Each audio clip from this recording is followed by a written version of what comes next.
Assalamualaikum warahmatullahi wabarakatuh. Anak-anak sekalian, berjumpa kembali dengan Bapak dalam pelajaran PPKN. Assalamualaikum warahmatullahi wabarakatuh. Anak-anak sekalian, kita lanjutkan materi kita.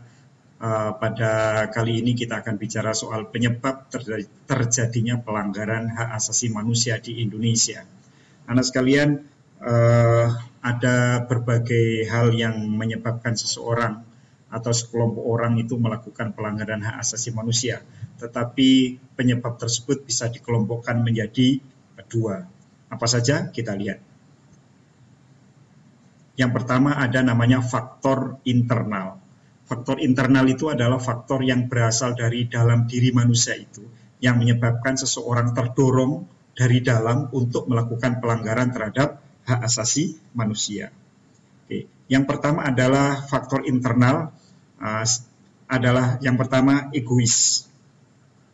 Sikap egois atau terlalu mementingkan diri sendiri. Orang yang terlalu mementingkan diri sendiri selalu menganggap dirinya harus terpenuhi lebih dulu, dirinya lebih baik, tidak perlu memikirkan orang lain, kamu, aku. Nggak peduli orang lain bagaimana, yang penting dirinya sendiri. Inilah yang menyebabkan terjadinya pelanggaran hak asasi manusia. Ya, di rumah dia tidak peduli dengan yang lain, di jalan raya, menggunakan jalan raya dia tidak peduli dengan orang lain. Ada orang kecelakaan dibiarkan, ada pengemis tidak mau memberi, ya, ada orang kelaparan nggak mau tahu, ya, ada tetangga kebakaran juga tidak mau bertindak. Nah, ini yang menyebabkan kemudian terjadinya pelanggaran hak asasi manusia, sikap egois, mementingkan dirinya sendiri. Kadang mementingkan diri sendiri itu demi kepuasan dirinya sendiri sampai sikut kanan, sikut kiri. Orang lain dianggap tidak penting, menang dengan membuat orang lain menderita. Yang kedua adalah rendahnya kesadaran hak asasi manusia. Anak sekalian, ini yang banyak terjadi, ketidaktahuan seseorang terhadap suatu perbuatan itu melanggar hak asasi manusia atau tidak. Seperti halnya yang terjadi misalnya di rumah tangga, itu juga sering terjadi pelanggaran hak asasi manusia antara orang tua kepada anak misalnya. Karena ketidaktahuannya orang tua, maka dia tidak tahu bahwa itu melanggar hak asasi manusia. Misalnya anak disiksa, kalau kemudian diingatkan oleh orang lain, dia mengatakan ini anak-anakku sendiri, terserah aku lahirkan, aku beri makan, aku sekolahkan, aku rawat. Sekarang terserah aku. Nah, ini adalah bentuk ketidaktahuan sehingga menyebabkan rendahnya kesadaran terhadap hak asasi manusia. Maka sedini mungkin orang Indonesia, warga negara Indonesia harus diberikan pelajaran tentang hak asasi manusia. Makanya dimulai dari SMP, SMA sampai nanti ke perguruan tinggi, kita semua diajarkan apa itu hak asasi manusia, bagaimana bentuknya, lalu kemudian perbuatan apa yang termasuk melanggar dan perbuatan apa yang termasuk membela hak asasi manusia. Yang ketiga adalah sikap tidak toleran. Sikap tidak toleran berarti tidak menghormati hak orang lain, tidak mau tahu, ya, dianggap orang lain lebih rendah dari dirinya, jadi nggak perlu dihormati.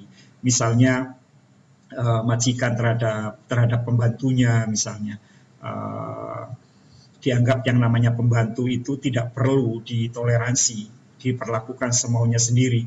Bahkan kadangkala cara dia memperlakukan pembantunya lebih rendah daripada hewan peliharaannya. Kucingnya dikasih makan yang sehat, diberikan tempat tidur yang empuk, dirawat, dibawa ke salon. Tetapi lain halnya kepada pembantunya makanannya sisa, tidurnya sembarangan, lalu kemudian jam kerjanya tidak menentu, bahkan 24 jam. Nah, ini termasuk ke dalam pelanggaran hak asasi manusia menyebabkan terjadinya pelanggaran hak asasi manusia karena tidak toleran. Atau kemudian pemeluk agama tidak menghormati agama orang lain, suku yang satu tidak menghormati adat budaya suku yang lain, etnis yang satu tidak menghormati etnis yang lain, menganggap dirinya etnis dia paling benar, ya. Nah, ini termasuk faktor internal dari dalam diri manusia. Kita lanjutkan, anak sekalian. Faktor eksternal, yaitu faktor di luar diri manusia yang mendorong seseorang atau sekelompok orang melakukan pelanggaran hak asasi manusia. Antara lain, penyalahgunaan kekuasaan. Nah, ini di Indonesia masih sering, terutama dulu zaman Orde Baru, anak sekalian, para penguasa mulai dari presiden, para tentara, para pemimpin daerah, ya, sering menyalahgunakan kekuasaannya untuk kepentingan dirinya dan kepentingan kelompoknya, sehingga menyebabkan terjadinya pelanggaran hak asasi manusia. Orang yang menyalahgunakan kekuasaannya, mereka menjadi mentang-mentang, menjadi sombong, ya, menjadi angkuh, mentang-mentang berkuasa.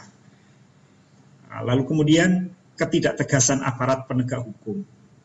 Iya, istilah lainnya adalah pembiaran oleh aparat penegak hukum. Aparat penegak hukum itu berupa polisi, ya, kemudian mungkin tentara atau hakim atau jaksa. Nah, ini ketidaktegasan ini bisa jadi hukuman bagi orang yang melakukan pelanggaran hukum, bisa jadi dibebaskan, tidak dituntut dengan maksimal, lalu kemudian sudah dihukum tapi dikurangi hukumannya, ya, hakim yang disuap, ya, dan lain sebagainya. Ini masih banyak terjadi di negara kita, anak sekalian. Lalu kemudian penyalahgunaan teknologi. Di zaman sekarang teknologi ini semakin lama semakin canggih, terutama teknologi komunikasi dan informasi. Sangat banyak sekali manfaatnya, tapi seringkali juga digunakan oleh orang-orang yang tidak bertanggung jawab di dalam menggunakan teknologi komunikasi dan informasi, misalnya menggunakan media sosial, ya, menggunakan kepintarannya untuk menjadi hacker, menguras uang orang yang ada di bank, dialihkan ke rekeningnya, atau juga misalnya dengan melakukan penipuan melalui media sosial. Kita sering kalau di Indonesia itu ada istilah mama minta pulsa, papa minta pulsa. Banyak orang jadi korban, dapat telepon misalnya, lalu kemudian dia bilang anaknya atau saudaranya sedang di rumah sakit atau terkena narkoba, ditangkap polisi, padahal itu semua bohong, ya, menyalahgunakan teknologi yang ada. Lalu kemudian kesenjangan sosial dan kesenjangan ekonomi yang tinggi. Anak sekalian, kesenjangan sosial, yang kaya makin kaya, yang miskin makin miskin, menyebabkan kecemburuan seseorang terhadap orang lain. Bagaimana mereka bisa kaya, sementara di sisi lain ada orang yang hidupnya sangat susah, maka menimbulkan orang iri hati. Kalau sudah iri hati, ada orang yang tidak bisa mengendalikan amarahnya, lalu kemudian melakukan misalnya perampasan, begal, ya, lalu kemudian perampokan yang menyebabkan pembunuhan. Ini akibat dari kesenjangan sosial yang tinggi, yang kemudian menimbulkan kecemburuan sosial. Nah, anak sekalian, faktor-faktor di atas hanya sebagian kecil saja. Tentu saja masih banyak yang menjadi pemicu timbulnya pelanggaran hak asasi manusia. Oleh karena itu, coba kalian cari faktor-faktor lainnya yang menyebabkan timbulnya pelanggaran hak asasi manusia. Dengan membaca berbagai macam sumber seperti dari buku, surat kabar, majalah, atau internet. Tuliskan pada tabel di bawah ini. Nanti kalian bisa download tabelnya, kalian ambil, lalu kemudian kalian isi. Ini tabel yang Bapak sediakan, nanti akan Bapak taruh di Google Classroom. Nah, anak sekalian, kita lanjutkan ke kasus-kasus pelanggaran hak asasi manusia.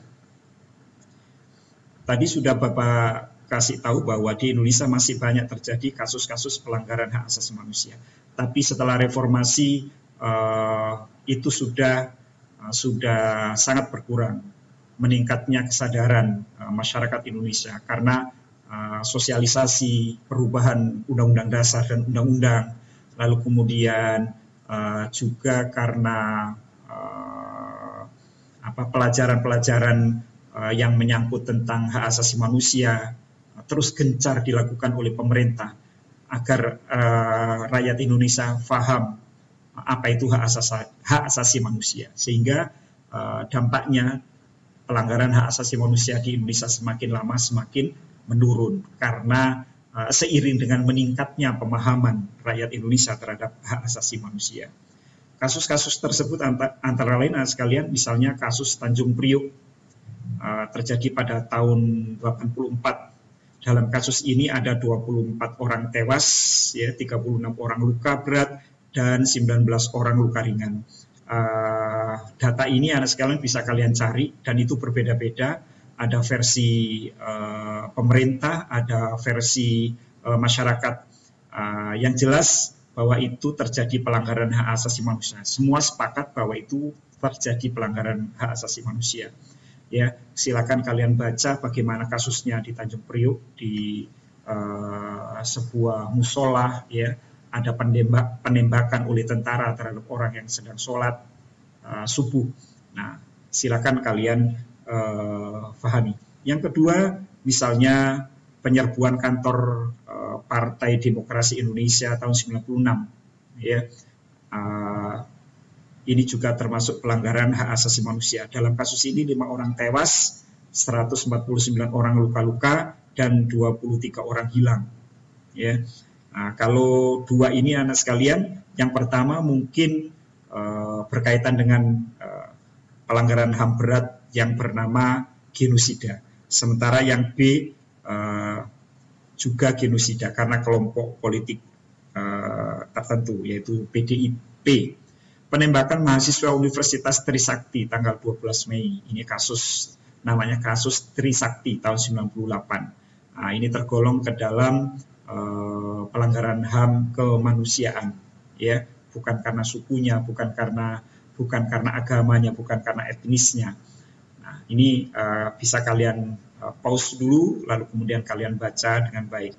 Lalu ada kasus lagi tragedi Semanggi. Ini juga tahun 98, awal-awal akan terjadinya reformasi. Reformasi terjadi mulai tanggal 21 Mei 98.